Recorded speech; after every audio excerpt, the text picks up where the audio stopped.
Le Brexit, c'est dans moins d'un an, le 29 mars 2019, à 23h59, Britanniques et Européens vont couper le cordon. Un compte à rebours rempli d'incertitudes, car dans notre drôle d'Europe, les négociations sont loin d'être bouclées. Londres hésite toujours entre un hard Brexit, un divorce dur, et un soft Brexit, une séparation à l'amiable. La route du Brexit est semée d'embûches. Parmi les problèmes brûlants, la frontière entre l'Irlande du Nord et la République d'Irlande, personne ne veut voir se dresser de nouvelles barrières.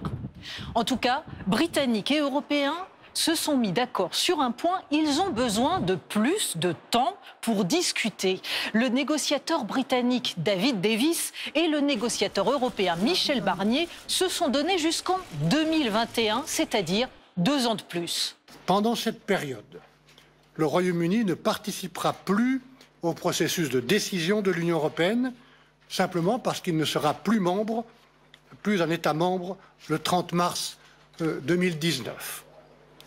Il conservera néanmoins tous les avantages et les bénéfices du marché unique, de l'union douanière et des politiques européennes. C'est une avancée importante, mais à un an du D-Day, il faut aussi s'entendre sur la future relation.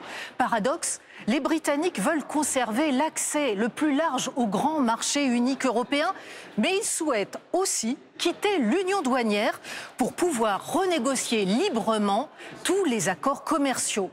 Quant aux petites entreprises, elles s'inquiètent du retour des formalités de douane, disparues depuis 25 ans, depuis l'entrée en vigueur du marché unique, explique cette représentante des transporteurs routiers à Bruxelles. Franchement, le Brexit, c'est un coup de massue. Depuis 1993, on n'avait pas besoin d'avoir du personnel qui prépare les documents douaniers. Ça nécessite une vraie expertise. Donc, les entreprises vont être obligées d'embaucher des experts en douane, des taxes aussi à payer. Il faudra aussi provisionner une certaine somme pour nos transporteurs. C'était vraiment un choc. Désormais, Londres penche plutôt pour un accord de libre-échange sur le modèle du CETA. Le traité avec le Canada, un modèle qui plaît beaucoup à la presse tabloïde britannique. Sauf qu'il a fallu 7 ans à Ottawa pour négocier un accord de 1500 pages.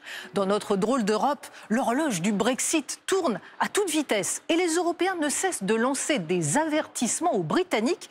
Pas de régime à la carte, il n'y aura d'accord sur rien tant qu'il n'y a pas d'accord sur tout.